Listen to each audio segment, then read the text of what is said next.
All right, take two. We are live here. Yes, once again, Dr. Fluff. Here we are at, where are we at? What's the location?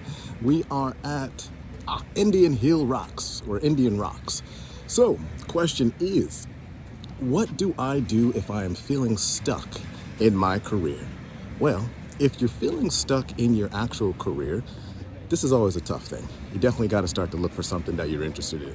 Number one, are you mainly thinking about your career as something to just make money, or are you trying to actually stay there and move up in the world? So let's pick out an actual example. Perfect example. You're working at, let's say, Publix, right? 9 to 5. It handles all of your actual bills. You don't have to do too much worrying, but you're not really enjoying the actual projections of the actual work itself. So what do? The key is 9 to 5. That's the shift. That's the money grind. That's the weekend overtime and all that other good stuff. Treat it just as you would as your own startup. It's your business. Take ownership in the actual position. Talk to leadership. See if it's a possibility, if there is room for you to grow. All right. Now, if not, right, because we've got to remember, there's a number of different positions within positions. I used to work grocery in the past, so maybe I want to move up to general manager. You'd have to talk to your manager and see what's the actual path and see how you can actually go about doing that. All right. If that doesn't work, then you got to think about instantly, what are you doing beforehand? Are you doing anything after 9 to 5 or before?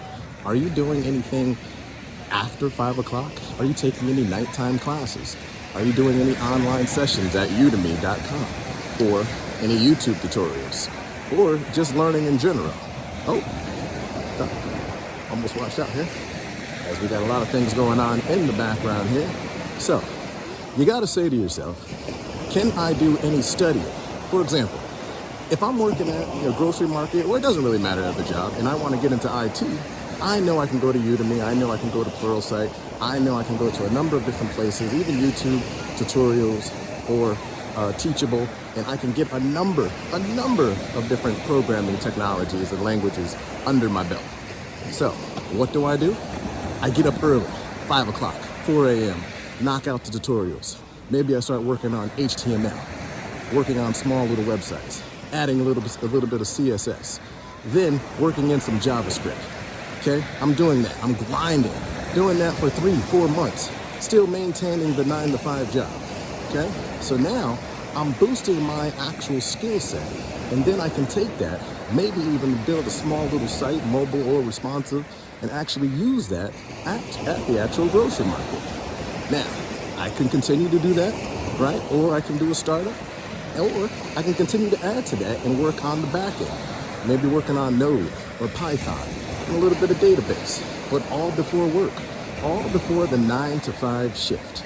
And I can still continue that after the actual gig. Okay? How could I do that?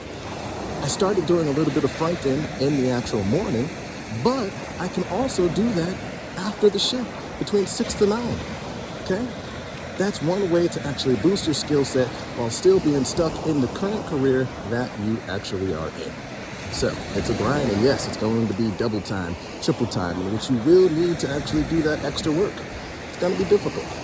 Now, there was another question in the actual comments in regards to where do I go to actually look for the actual jobs? ZipRecruiter, Indeed, where else? Wait, are we going to make this into a 2-part video? Can we break it up? Okay, let's break it up. We'll do where to actually do the actual jobs after. Okay, all right. Fluff out. That was a small example. Front end studying during the actual day. Back end studying during the night. HTML, CSS, and JavaScript during the morning. Back end during the actual night. Continue to make a couple of projects. Add them to your GitHub account. Make some small little apps. Go to Pinterest for actual layout development and or inspiration. Okay, I believe there are some free Figma files online as well, but you can look for imaginations and inspiration online and go from there. Build your portfolio up. Showcase it to your actual your current employer. Talk to them and say, hey, maybe I can make an actual website or build on that. Go from there. Fluff out. Small example. Talk with you later.